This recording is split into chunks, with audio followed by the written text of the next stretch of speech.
রামদা লীগ শিক্ষার্থীদের উপর হামলা করত, এখন সেই রামদা দলে পরিণত হয়েছে। যে সরকার, এই সরকারের যে সীমাহীন ব্যর্থতা, এই ব্যর্থতাকে ঢাকতেই পুরো বাংলাদেশকে অস্থিতিশীলতার দিকে ঠেলে দেওয়া হচ্ছে।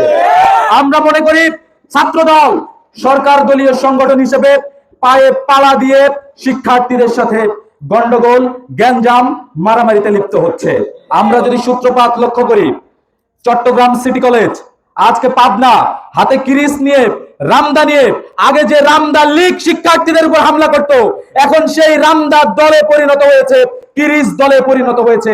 তারা নিরস্ত্র শিক্ষার্থীদের উপর হামলা করছে। আমরা রাজশাহী বিশ্ববিদ্যালয়ে যদি দেখি, পায়ে পালা দিয়ে গ্যাঞ্জাম করার জন্য, মারামারি করার জন্য মুখিয়ে আছে একটা দল।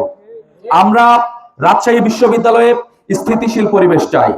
আমরা চাই শিক্ষার্থীরা নির্বিঘ্নে পড়াশোনা করুক, শিক্ষার পরিবেশ যাতে ক্যাম্পাসে বিঘ্ন না ঘটে। আমরা রাজশাহী বিশ্ববিদ্যালয় কেন্দ্রীয় ছাত্র সংসদ অনেক ধৈর্যশীল আচরণ করছি, ধৈর্যশীলতার পরিচয় দিচ্ছি। ছাত্র দলের নিকট আবেদন করব, শিক্ষার্থীদের পক্ষ হয়ে মনে যতই জ্বালা থাকুক, শিক্ষার্থীদের নির্বাচিত প্রতিনিধিদের মেনে নেন। আপনাদের যেমন 5টি বছর দেশের জনগণ দেশ চালানোর ম্যান্ডেট দিয়েছে, তেমন রাকসুকেও 1টি বছর শিক্ষার্থীদের কল্যাণে কাজ করার জন্য এই ক্যাম্পাসের শিক্ষার্থীরা ম্যান্ডেট দিয়েছে। সুতরাং পরশ্রী কাতর হবেন না, হিংসুটে মনোভাব রাখবেন না। আজকে আমরা দেখেছি ডাকসুর 2 জন নির্বাচিত প্রতিনিধি, তাদের উপর একটি ফেক স্ক্রিনশট, যার ডিবাঙ্ক কিনা 1 ঘন্টা আগেই করা হয়ে গিয়েছে।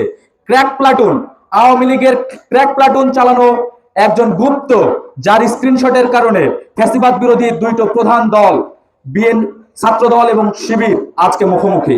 সুতরাং ছাত্র দলের ভাইদের আমরা দায়িত্বশীল আচরণ করার অনুরোধ করব। এই ক্যাম্পাসের সংঘাতগুলো ফ্রি রেডিক্যাল রিয়াকশনের মতো, এটি যখন ছড়িয়ে পড়বে কেউ এটাকে ঠেকাতে পারবে না। সুতরাং এই ক্যাম্পাসের পরিবেশকে স্থিতিশীল রাখতে আমরা ছাত্র দল ভাইদের প্রতি উদাত্ত আহ্বান রাখছি, আপনারা দায়িত্বশীলতার পরিচয় দিন। ফ্যাসিবাদ বিরোধী আন্দোলনে যারা একসাথে কাঁধে কাঁধ মিলিয়ে আন্দোলন করেছে, তাদের প্রতি আপনারা ইনসাফ করুন।